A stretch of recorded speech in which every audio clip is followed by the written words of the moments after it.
I'd like now to ask Adrianna Hopkins from ABC7, Darren Thompson from Bowery Farming, and Sam Kass from Trove to come to the stage and why they make their way. And I'm sorry, my voice is going out a little bit. I want to thank some of our other incredible partners, the International Fund for Agricultural Development, the Food and Agriculture Organization of the United Nations, North America, the World Food Program USA, and the UN Environment Program. Without them, this event and Food Tank's entire Nourishing America tour would not be possible. So I now have the pleasure of turning this panel over to Adrianna Hopkins. Adrianna is an Emmy Award winning anchor and reporter for ABC News 7 based in Washington, D.C., and an adjunct professor for Florida International University in the city. She also created ABC 7 News DC's Kick Hunger grocery shopping competition with the Capital Area Food Bank and Safeway to combat hunger in Washington. Adrianna will be speaking today with Darren Thompson, the Chief Financial Officer at Bowery Farming, who helped ensure that today's event could happen as one of our sponsors. He also believes very, very strongly in the power of changing how we think about creating access to affordable and healthy food in urban areas. Thank you so much, Darren, to you and your team. You're all fantastic. And I'm also pleased that Sam Kass could be here. Sam was the senior policy advisor during the Obama administration on nutrition and has founded Trove to make investments in companies that will protect and nourish both people and the planet. We are incredibly thrilled to have all three of you here today. Thank you so much. The floor is yours, Adrianna. All right, Danielle, thank you so much for that wonderful introduction, and take a moment to catch your breath. I know COVID can be a little bit hard and challenging, but you're doing a great job. All right, welcome everybody here. Thank you so much for joining us. A pleasure to have you here. A pleasure to have you both. Thank you for your time as well. As Danielle said, I'm Adrianna Hopkins. This is Darren Thompson and Sam Kass.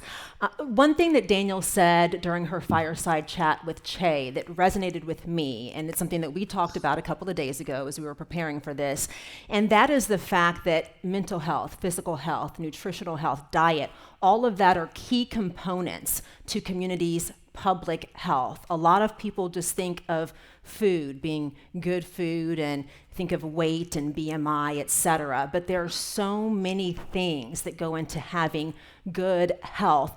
And I'm hoping by the end of this fireside chat, we can kind of make the connections on so many different levels as to why urban agriculture really is the future, and it's the way to make change and lasting change in communities. So I was going to have you all introduce yourselves, but Danielle did a wonderful job of that, so I say we just jump right in. Let's do it. All right, let's do it. So Darren, I'll start with you. During our brief powwow earlier this week, we talked about kind of the pillars of Bowery Farms and the things that you all find important. And I expressed to you that my concern is childhood hunger and the fact that in America, there is food insecurity to the point where if kids aren't in schools, spring break, winter break, summer break, snow days, they actually don't eat. During the pandemic here in Virginia and DC, teachers would still provide meals for students even though they were teaching virtually. That's how bad food insecurity is in the nation's capital, which is pretty depressing and shameful, to be honest with you. And you said that this is something that concerns you as well. Can you talk about how Bowery Farms is addressing the issue of food insecurity, access, and affordability? Sure, thank you, and thank you for the opportunity to talk here today. One of Bowery's founding principles was the concept of providing, democratizing access to fresh food, not any food, but fresh, nutritious food. And so that's been a core part of our founding as an organization from the 7 years we've been in existence. We're also really focused on being impactful community members when we come into different communities. So if you look at where our farms are located around the country, our largest actually happens to be located just north of Baltimore. We get very involved with local communities and in particular organizations that deal with issues of food insecurity. So you can read all the statistics. I think they're massively understated. when they talk about 15% of Americans living in a food insecure environment. It's much like the numbers they give out for the homeless population. It's massively understated. And if you look at the quality of the diet as well, even within these populations that are not considered to be food deserts, you actually find very high carbohydrate, very high sugar content in the diets. And so we think there's a tremendous opportunity to partner with local community partners and to provide very nutritious food products to those communities. Last year alone, for example, we gave away 100,000 pounds of nutritious fruits and vegetables just in the Mid-Atlantic region, which was really quite important. We thought, and our main partners here have been Baltimore Food Bank, DC Central Kitchen. We've also worked with Martha's Table here in Washington, D.C., and so providing nutritious food to the population is something that we care very deeply about. Mm-hmm. Sam, is a senior policy advisor to the Obama administration, and we saw Mrs. Obama's initiative for, childhood nutrition, obesity, diet, exercise, et cetera. How do you feel the views on food insecurity, and you mentioned food desert, food apartheid, because it really is kind of a policy where you have these food deserts in different areas, mostly low income, Black, brown communities. How do you feel the progress was made during your time with the Obama administration in terms of addressing those issues? Well, first of all, it's good to be here. I haven't been back in D.C. very often in a while, so it's good to be back talking about food, and I'm glad this worked. I don't even know where. There's so much to talk about on that topic. It was a core principle of the entire initiative of the First Ladies. And what we really when you started to dig into the issue and work with retailers who had to try to encourage and incentivize people to reestablish businesses into these communities, you realize that, first of all, it's just an unmet need and an unmet opportunity. Mm-hmm. And a huge part of the problem is that the big box stores just have their model that they do the same store, the same products everywhere. But these are diverse communities that have lots of different ethnic groups in them. And if you don't know the community, you can't serve the community. Mm-hmm. And I will never forget, we went to Philly and helped launch a grocery store in a neighborhood that hadn't had one in 10 years. Just imagine like a child's life from when they're born to when they're 10. And if the only place they're getting their food is from a gas station or convenience Recording store. in progress. I'm glad you're recording. Recording stopped. No, don't stop the recording. You should record this. This is important. And the kind of foods that that child will have gotten used to and accustomed to, by the time they're 10, it's locked in. Yeah. And it physically shapes what tastes good. And so when you're getting over-sugared, over-salted foods, then a food that, like a vegetable, tastes bitter, right? And then it's like, that's very difficult to undo. Mm-hmm. And the founder of this company is Jeffrey Brown, and he basically spent a year just meeting with folks. Like, tell me about the food you like to eat. What would you like to see in your grocery store? And he basically just designed a grocery store that, reflected the community, and he was killing it. Yeah. He crushed. And he walked around the grocery store. I brought the First Lady, we went there, and then we went back. When we walked through with him, he walked through, it was like a hero. Yeah. He was a star of that place. And so it's doable. It's just that we have to commit to the actual community itself, and we have to, work hard to serve communities that have been underserved. But it's absolutely a cornerstone of life. And if you don't, what you then saw is all kinds of other businesses started opening up. And there's a community center, and people started meeting and organizing, and people, life starts to really flourish in lots of ways. And there's all kinds of examples. We can talk about how these dots start to connect. But it is such a cornerstone of everything else that if you don't have just basic access to fundamental nutrition that people can afford, nothing else is going to go very well. I want to piggyback on that because you said access, and access is key because a lot of us have a car, or we have money for an Uber, we can get back and forth to places. But if you go to Ward 7 and Ward 8, where it's a convenience store or a gas station nearby, and you just gotta leave your job, run and grab something, go home, do homework, feed the kids, bathe the kids, go to bed, you don't have time to take a plane, train, and automobile to go to the Whole Foods out wherever. So access is also a big problem. That's something that you saw, and Darren, you said that's something that you all really are taking a look at and trying to address. Thank you. The way we address, this is a complicated problem, obviously. And so, for example, the way we're working with DC Central Kitchen is through their Healthy Corners program, where they actually do provide high quality fresh fruits and vegetables in Ward 7. And so we're very excited to be a part of that program. I think, I'm not sure everyone knows what vertical farming is, so I'm gonna actually spend 2 seconds explaining what it is so people understand the context.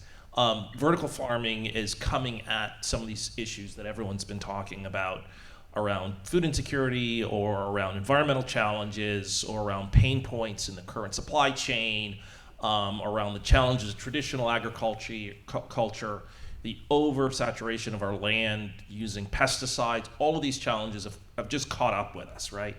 And we're trying to create an environment where we're growing healthy, fresh food, but using less of the world's resources. And that's sort of foundational to it. Less water, renewable energy, less land, less food waste. And agriculture is the oldest industry known to man. And advancement has been incremental since the beginning of time. And it will continue to be incremental using traditional methods. And the only way, think about other industries that have been intermediated by technology, the only way you can change that curve is by using technology. That was our view. And we don't pretend to be the whole solution. Everyone in this room who's addressing this problem from a different perspective is a part of that solution. But we think that going after this problem from a mass perspective using technology is an important part of it, just because the numbers don't add up. When you look at the growth in population, you look at the actual flat to declining amount of arable land in the planet, only incremental gains in terms of productivity associated with that land, all kinds of environmental challenges to traditional agriculture. Something has to give. Something has to change. Something has to be different. People use the expression disruptive technology. That's sort of a word that people use, and I think that's threatening because it's not threatening in this case. I think of it as additive technology, that we need to find new ways to produce food because of growing population and because of the challenges of traditional agriculture. And we go at it by building very large, very technologically intensive facilities, which can produce, in some cases, up to, on less than an acre of land, 100 acres equivalent of produce on an annual basis. And that's important, especially when you think about sort of the challenge we talked about, but also doing it close to the point of consumption. Because one of the factors that we look at is the degradation of the nutritional value of food through time and distance and through handling.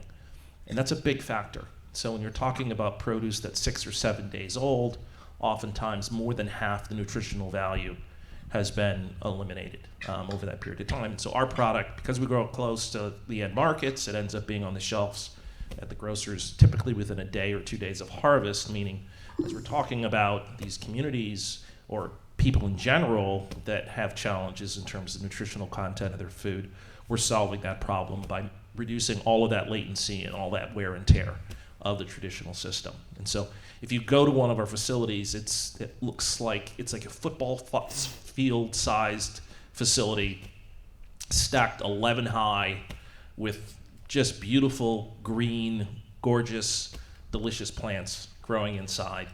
And we can grow 12 to 13 cycles per year using technology, where in an outdoor environment, in some cases you might get 1 or 2 crop cycles in a year. We can get 12 to 13. So that's the multiplier effect of what we're doing.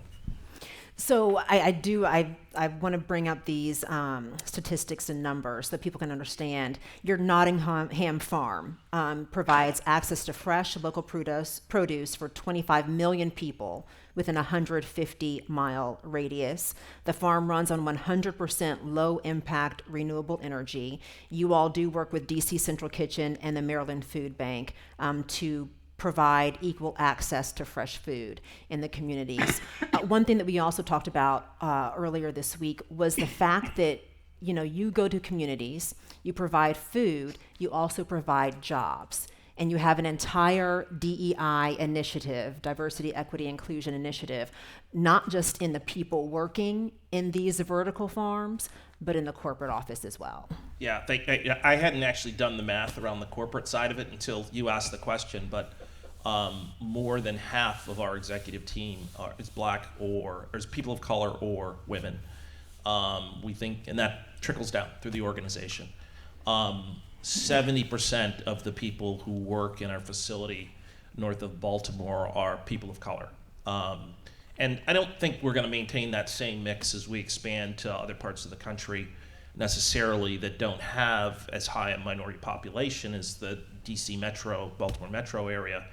But we are very focused on making sure that the organization and our farms represent the communities in which we operate. And I think that's key because, Sam, to your point, you can't just go into a community and put whatever you think is good food and the community doesn't eat this type of food. Are you finding on the investment side, people are finding worth in urban agriculture? Do they see it? Yeah, I mean, there's a lot of money. You all raised a lot of money. So I think the answer to that is yes. And I think you're seeing money flowing into these different systems extremely high levels. And I think, some of this is definitely going to, continue to play a growing role in how we feed ourselves. And I do think, as climate change takes a bigger grip on the system and we see increased volatility and lower yields, I think these kind of both indoor and covered as well are going to play, meaning like greenhouses, are also going to play, I think, a pretty big role. I think part of the problem we face just system-wide is there's just not a lot of diversity in our system. And I mean that word in literally every possible expression of the word. There's not a diversity in crops. There's not a diversity in growing systems themselves. There's not a diversity in the people growing the food, getting the money to from investors. Like on literally every level, there's a lack of diversity in our system. And what that was, you can get by when there's stability and everything sort of is how it's been.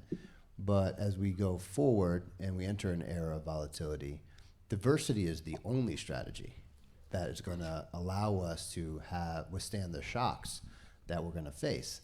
And diversity of people and of culture is critical to then bring products and technologies and different models that are going to meet the needs of everybody.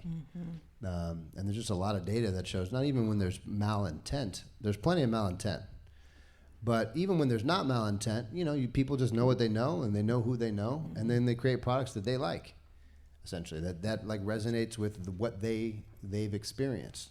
And unless we see more money flowing to, a much more diverse group of people, and by the way, women more than anything, like we're just not going to solve these problems. And we're carrying a ton of risk in our system right now from an investment standpoint. Now, as somebody who's aware of all this stuff, it's just nothing but an opportunity. Because like y'all are sitting over there doing the same things, and there's all this opportunity over here to try to help build a much more resilient food system with much more, diverse set of actors in it. But I think there's a lot of promise for sure. So then, what is the message that isn't getting across to those investors, to those community leaders, to those deciding who goes where and who gets tax breaks to invest in this community? What's the message that's being lost? I mean, I'm back in DC, so how politically correct should I be? Like, I got my DC, my DC training, but I've shed that over the last 6 years. Yeah, I bet. I just get to say whatever I want. I mean, because most of those folks don't care about this stuff. I Like know. most of those folks just care about is maximizing their profit to the extent possible. And there's a term in the industry called pattern recognition, which means like you've seen a bunch of stuff and you can recognize patterns and identify opportunities or something that's not going to work, right? And there's value into like from a business model standpoint, like like I've seen 10 of those models fail, but I've seen this kind of version work. But pattern recognition also means like it's a white dude who's super confident, can tell a good story. Like that's also part of the pattern recognition. There's an archetype that of particularly from in the startup world that get money, and that's just, and it's even for like, and there's some of these people who are just not good human beings, right? But it's even true for people who aren't, like they don't even realize there's just embedded bias that they're unaware of, and when you just look at the data. In fact, I was just having an incredible conversation with a woman who's been in the space, like prioritizing female managers of color, and focused on sustainability. And she is at or better performance, and she manages a huge operation than all the big firms. Because turns out when you got a bunch of women on your team, they do better. And I come from the first lady's office where I was like the only guy. and you see it just functions better. So I think we got to just think about this at every level. Yeah. But when you do that, you can engage a community in a fundamentally different way and meet the needs of communities in a fundamentally different way. But the pressure's on. Like, we're out of time. We're out of time from a climate standpoint, and we're definitely out of time from a health standpoint. I think we've been out of time. We've That's been the out of problem. time. Yeah. We've been out of time. The only thing I'd add, it's not just venture capital dollars, and Sam sort of eloquently spoke to that are part of the solution here.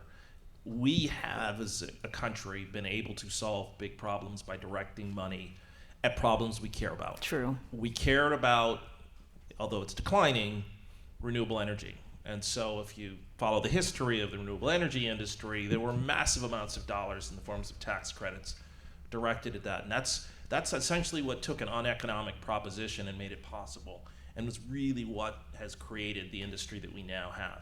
And so I think we need to find that same commitment around some of these issues and figure out ways to direct dollars that help the private sector get to the right conclusion, which is that investing in sustainable, regenerative agriculture is a part of our future. So I don't think it's something we're very passionate about, but I don't think we can be passive about it as a country. Were you going to say something, Sam? Sorry. Well, I mean, obviously, I totally agree with that. And I do think what's emerging is that right now, when you hear a lot about the food system, it's the number 2 driver of emissions. I'm sure everybody's been talking about this all day. 7% of the world's water, number 1 driver of deforestation, all these things. It's at the heart and center of all the malnourished, undernourished, and then overweight and obese outcomes that we're getting. It's like the system just is baffling. But so there's a lot of work to do to mitigate some of the worst effects of this system and to create much better outcomes. I think what's emerging though is that, and it's been true for health, where it's like not only if you like stop eating the bad food, you can be, we can mitigate diabetes and heart disease. But if you really start nourishing yourself properly, you can actually be a vibrant, super healthy person.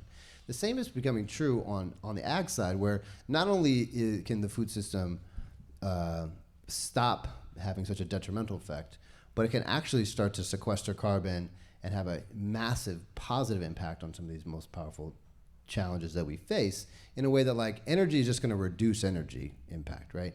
But soil can sequester carbon. And these systems can start to be a real fundamental solve in a way that's starting to get pretty exciting. And when you start putting all the pieces together, what's happening, upstream in traditional ag, much more innovative, designs of how we can bring food closer to urban centers and create it in a much more affordable way. You put these pieces together and it's like, okay, there's a path where we can have a very clear path. We can pay farmers to do the right thing. We can actually start solving climate change like in a real way, and we can create health outcomes where people have the possibility to live like thriving lives. It's actually like there. Yes. And so I agree. It's hard, of course, and it's policy, and there's a lot of interest, pushing against that, et cetera.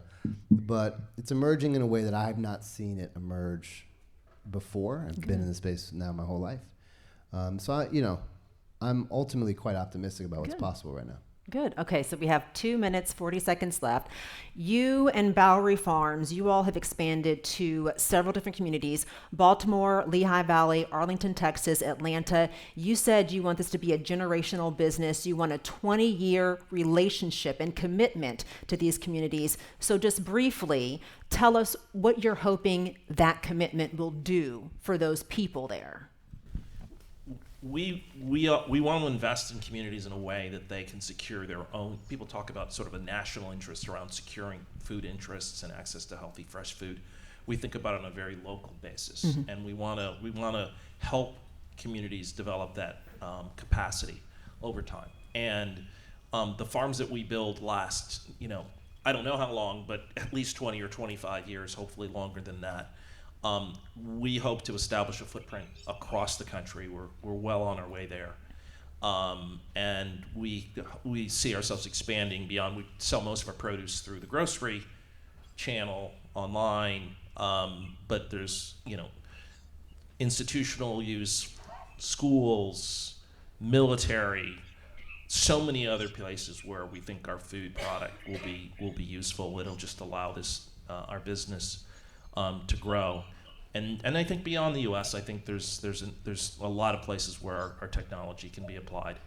But this is a generational problem, more than multi-generational problem.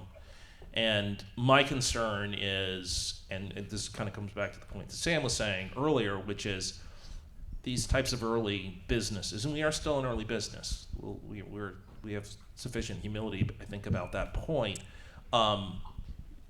If the attention of the markets goes someplace else, or if the economic challenges for the business seem a little bit too steep, then capital can start chasing the next software business or the next, shared services business around people's using their pools for community. You name it. I mean, the investment community is extremely fickle. And we need people that are focused on this, knowing that it's a multi-year, multi-generational challenge. And even the contraction we've seen in terms of the markets recently, in terms of growth companies seeing their values drop, that makes it more challenging for all of those businesses. And there are a number of companies like Bowery out there trying to grow their platforms. All of them have very similar missions. All of them have, trying to solve the same problem, which is why I think the federal government needs to be involved as well as the private sector. But this is going to take a long time to even make a small dent in the problem. And there's no turnkey solution here. And it takes companies like Bowery. It takes true, smaller urban farmers. It takes all types of community organizations to really crack the code here. And so I think it's really important that we work together and, not think about this as competing enterprises, because I think even if we all lock arms and unite our efforts to try to solve the problem, we're still fighting against the tide. And so I'm optimistic, but I'm also a little bit frustrated. Oh, well, I understand that. In 30 seconds, Sam, can you give everyone kind of a charge of how they can be part of the solution? Eat beans. You all think I'm kidding. I am actually serious. I think, obviously it's a big question, so as brief as I can. And look, there's lots of big policy challenges. Spent 6 years in the White House, I know those well. There's lots of big business challenges. As an investor, I know those well. And we got to work on making sure that we can get much more nutrient density at affordable prices to everybody. We also, sometimes way overcomplicate these things. In the end, it's eat some beans a couple more times a week. No, for real. It's the healthiest thing you can eat. It's the most sustainable crop you can grow. It's super affordable. Yeah. And then add something else the next week. Add some whole grain the next week. Cut out a steak just once a week. Just don't eat red meat. And if everybody just, little by little just added something and took something out every week, just a little bit, that's also the change that ultimately leads to transforming how we eat and transforming the well-being of our communities. So keep it simple. And if you're a chef, just change one dish. It doesn't have to be this overhaul. You try to overhaul, you're gonna fail. And so just little steps, I think, can add up to be pretty transformational. And so I think that's what all of us can do on a daily basis. and then we got to work and fight the bigger fights, here in DC. Absolutely. So I'll just say in closing, I think that we can all agree that good food is good for your physical health, but having these urban farms in your community, it provides jobs. It provides massive amounts of fresh food that, gets people access. And all of this takes away the daily stressors that people face, especially Black and brown communities, that's just wearing us down. It's why you saw us fall first in the pandemic. We are the ones that face the biggest challenges. So when you think about the next time you're in the grocery store and you think about Bowery Farms, their mustard greens, or their lettuce, just know that there is a bigger picture here. And it's more than just what you're putting into your body. The work that they're doing, the work that these other urban farms are doing is so massively important to community health just outside of your BMI. With that being said, thank you so much. Appreciate it. Thank you both.